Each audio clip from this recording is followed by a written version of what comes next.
Big game for the Tar Heels coming up on Saturday against App State at Kenan Stadium, hoping that Tez Walker will be able to play. Had his hearing today with the NCAA. This is a final shot, and it's the first time that Tez Walker personally has been in front of the committee. Now, this was done virtually. It was done over a Zoom call, so I don't know if that matters or not. I really don't.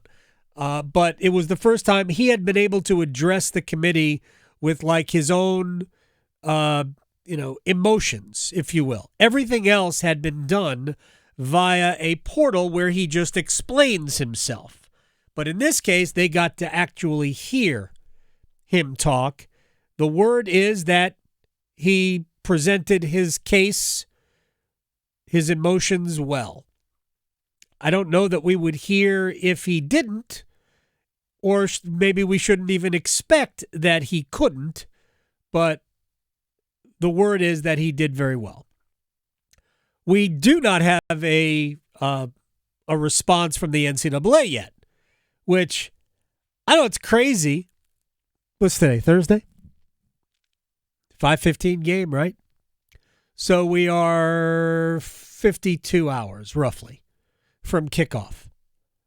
Might be good to know how the NCAA feels about that. Because, as I said earlier, if you're going to declare him eligible, he should have played last week. So how about let's not take two significant games out of Tez Walker's season.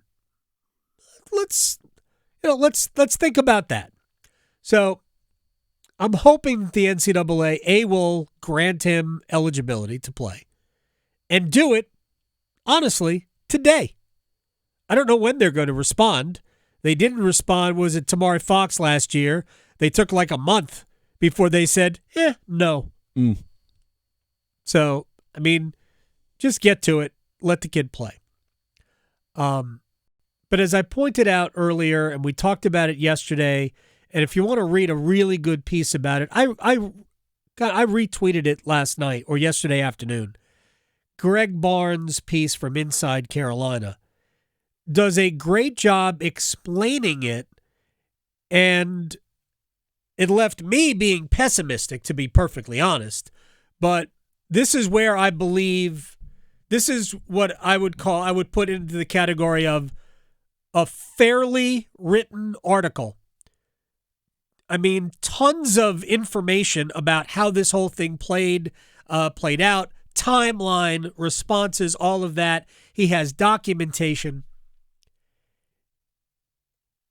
And the way it's presented, first of all, I think it just gives Greg a ton of credibility as a reporter on this, because it would be very easy to forget things. And a lot of the reporting we have seen about Tez Walker has omitted certain things from the equation. This does not omit anything that at least I know. But the NCAA never viewed Tez Walker's departure from Central to go to Kent State. They never viewed that as, well, he wasn't going to play at Central because of the pandemic. Therefore, we don't really count that as a transfer, because they said that his situation was not unique. I don't know. I don't know if it was unique or not. I don't even know if that's the right way to put it. But at the time that Tez Walker left NC Central, it was after spring practice. He was under the impression, a lot of people were under the impression, that the MEAC was going to play football in the spring that year. That was the pandemic year after they shut it down in the fall of 2020, because a lot of conferences didn't want to play. The ones that make a lot of money from TV, they played because they needed some money coming in. The networks needed money. But Tez Walker decided not to take the chance that the MEAC wouldn't come back in the fall of 21. He didn't want to lose, ultimately, 3 college seasons, because that's what it would have been. Remember, he was supposed to go to East Tennessee State right out of high school. He's a Charlotte area kid. He was supposed to go to East Tennessee State, but he got hurt his senior year. East Tennessee State wanted him to gray shirt, and ultimately they moved on and he moved on. He ended up enrolling the following year at Central. Then the pandemic came, and then he wasn't sure they were going to play the next year in the fall, so he went to Kent State. So that's where his football career started. So it really should be, in my opinion, his first transfer, which we would not be having any discussion. But he recognized that he would be considered a second transfer when he got to Carolina. Then the rules changed, and all of the reasons that the NCAA in the past had allowed players to transfer even a second time and become eligible automatically, your coach leaving, close to home, these types of things no longer matter. And that's tough when you were initially transferred and thought that they would matter, but they don't. So we have to wait until the NCAA says something today, but I encourage you to read that article. It's really well done and thorough. And again, I came out of it less optimistic than I was before, but maybe the emotions of the day will get them. And I hope Tez Walker can play against App on Saturday.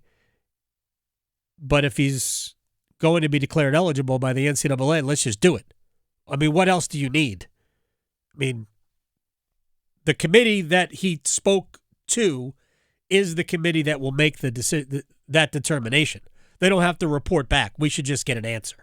And we probably should have already gotten an answer, but that's not the way the NCAA works. All right, I'll leave that alone. That's an important football game. The Wolfpack and Notre Dame are playing tomorrow. It's not Friday yet, right, Graham? No, it is not. I wish it was. You and me both. They're playing Saturday at noon at Carter Finley Stadium. I keep thinking about what I saw last Thursday night, a week ago tonight. I saw NC State struggle a little bit to stop Connecticut's run game.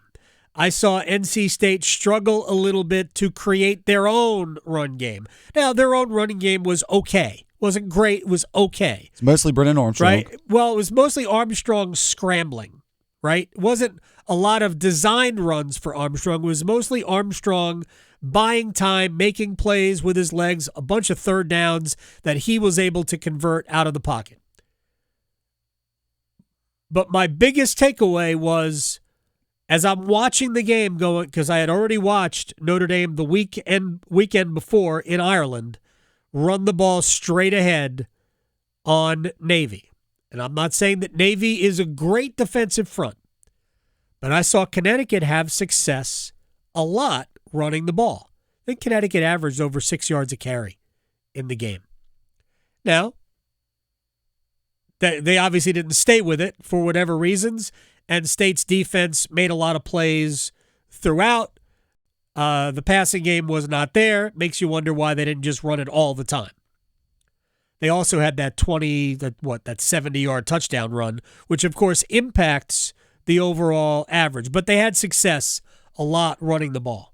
And all I could think of last Thursday night was, Notre Dame's going to run straight ahead. Yeah. Right? Estime is dynamite. He is a load running the football. Sam Hartman is an elite quarterback that if you're the Irish, you're going to run, you're going to play action pass. That's just the way I would do it if I were them. I know that's pretty basic, but that's what I would run the ball until State stopped it, and then I would let Sam Hartman make plays off that.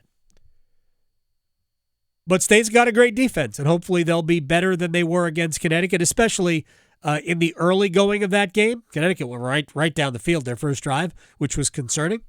But we'll see how the Irish play it, and we'll see how the Wolfpack defend it. Duke's got basically a bye week against Lafayette at 6 o'clock on the computer. And Wake has a morning game against Vanderbilt. Big game for Wake.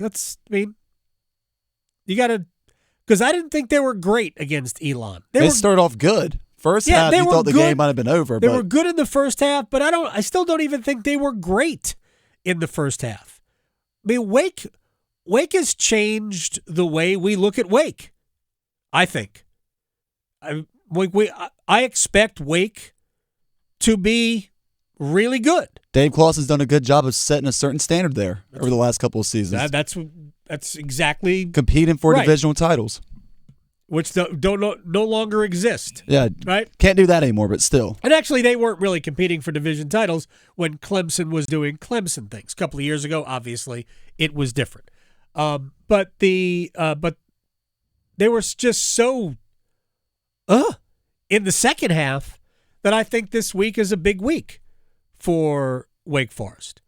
And then you've got, it's a big week for App. East Carolina's got to bounce back. I know Michigan is what Michigan is, but Pirates still didn't get anything done offensively. You had the one opportunity early, right, after you pin Michigan deep, and then you start the next possession in plus territory, and you did nothing with it. So they have to be better. I still think they could have a good season. But anyway, that's our college football weekend coming up, but I hope Tez Walker will be a part of it for UNC. And we'll find out hopefully later today.